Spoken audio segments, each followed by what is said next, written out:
এর জন্য সরকারকে বলছি, দয়া করে একটু লেখাপড়া করেন, আমাদের বইপত্রটি পড়েন, খালি আমাদের বিরুদ্ধে আইন কানুন চালায়েন না।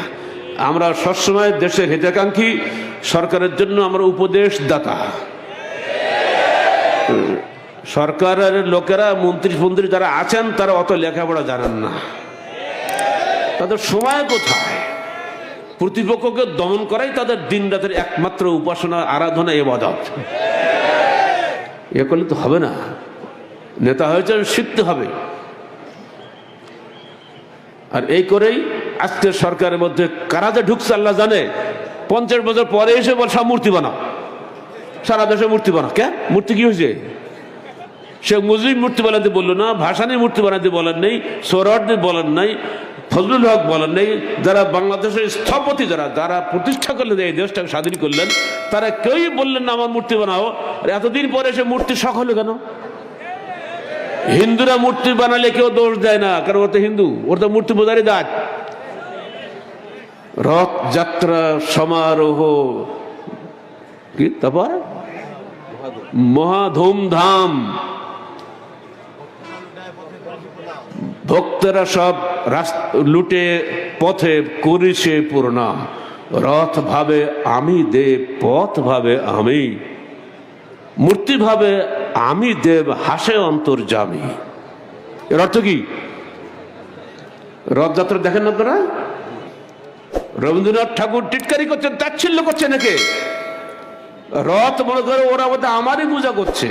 পথ ভাবে যেহেতু আমার কারো লুটিয়ে পড়েছে, আমাকেই পূজা করছে। মূর্তি মনে করে আমি যাচ্ছি গাড়িতে চড়ে, ডাকছে বাপরে, তো আমাকেই সবাই পূজা করছে। অথচ অন্তর্যামী যিনি আল্লাহ, তিনি মুসকে মুসকে হাসছেন। এটা কি পাগল দল করে নাকি? নিজের হাতে মূর্তি বানিয়ে সেখানে আবার রাজশাহী পদ্মে একটা জায়গা আছে, ওখানে গিয়ে আবার ডুবায়। আমাদের মেয়র সাহেব যাটাকে পাকা টাকা করে দিয়েছে, যাতে ভালো করে ডুবাইতে পারে। এত টাকা খরচ করে নিজ হাতে মূর্তি বানিয়ে আবার ডুবায়। জ্ঞানী মানুষ এগুলো করছে। এগুলো আমরা কিছু বলি না, যেহেতু আমাদের ধর্মই ওইটা করুক। কিন্তু যখন মুসলমান এটা করবে, তো কথা বলতে হবে না? আমরা মুখে বলেছি, কলমে লিখেছি, পারলে কালকে গুলি করে হত্যা করে আমাকে, বারবার নিহত হতে রাজি আছে, শহীদ হতে, কিন্তু এটাকে মানতে আমরা রাজি নেই। বাংলার জমিন থেকে মুসলমানের পয়সা দিয়ে একটা মূর্তিও গড়া হবে না। এই দেশ চলে দেশের মানুষের ট্যাক্সের পয়সায়। আপনাকে কেউ অধিকার দেয়নি যে আপনি মূর্তি করে আমাদের ট্যাক্সের পয়সা জাহান্নামে নিয়ে যাবেন আমাদেরকে। কালকে আমাদের মাঠে আপনার সঙ্গে সঙ্গে আমাদেরকে জবাবদিহি করতে হবে। এজন্য প্রতিবাদ করেছি, আজও করে যাচ্ছি। আল্লাহ তুমি শুনছো, আমাদের ক্ষমতা নেই কিছু করার, ক্ষমতা যাদের হাতে তুই তাদেরকে হেদায়েত দান করো। 3 নম্বর হলো মানুষকে সৎকর্মশীল বানানো। হাদিসটা বলে দিন। আল্লাহ রসুল বলছেন, সিনফান ইমিন উম্মতি লা ইয়ারিদানে ইলা আলাইয়াল হাউদ ওয়ালা বুদ্দা ওয়ালা ইয়াদখুলানিল জান্নাহ আল কাদারিয়্যা ওয়াল মুরজিয়া।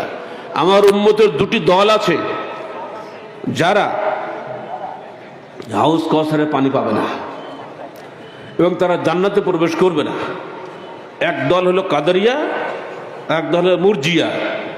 কাদারিয়া হলো যারা তকদিরকে অস্বীকার করে, যা করবো তাই পাবো, আল্লাহকে বাধ্য হতে হবে, আল্লাহ আমাকে অবশ্যই জান্নাত দিবি না, আল্লাহকে বাধ্য করার ক্ষমতা আপনার নাই।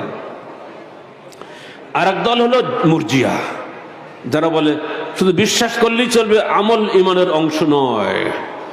কি মৌলানা সাহেবরা ক্লাসে পড়ান এগুলো? আপনারা আকীদা ইসলামিয়া বইটা ভালো ক্লাসে পড়াবেন। যারা বলেন আমল ইমানের অংশ নয়, শুধু বিশ্বাসটাই হলো ইমান, জি না। অথচ প্রকৃত ইমানের ব্যাখ্যা কি? ইমানের ব্যাখ্যা হলো এই তাসদীক বিল জানান, আল্লাহর উপরে বিশ্বাস, ওয়াল ইকরার বিল লিসান, মুখে স্বীকৃতি, ওয়াল আমল বিল আরকান, কর্মে বাস্তবায়নের নাম ঈমান। যা সৎকর্মে বৃদ্ধিপ্রাপ্ত হয়, অন্যায় কর্মে হ্রাসপ্রাপ্ত হয়। বিশ্বাস হলো মূল, কর্ম হলো তার শাখা। শাখা কেটে দিলেও বডি থাকে। নারকেল গাছের যদি নারকেল না হয়, ওটা কি বাবলা গাছ বলবেন নাকি আপনি? নারকেল তো হয় না। কোন কোন গাছের নারকেল হয়, কোন কোন গাছের নারকেল হয় না। বা কম হয় বা বেশি হয়। তা আমি একটা মুসলমান, আমার ইমানের আমার আমল কম হতে পারে বেশি হতে পারে, তার অর্থ এটা না যে আমি কাফের হয়ে গেছি। কথা বলছেন? এটা হলো আহলে হাদিসের ঈমান, এটা হলো আহলে সুন্নাত ওয়াল জামাতের ঈমান। আমি কাজ না করলে কাফের হয়ে যাব, এত সস্তা নয়।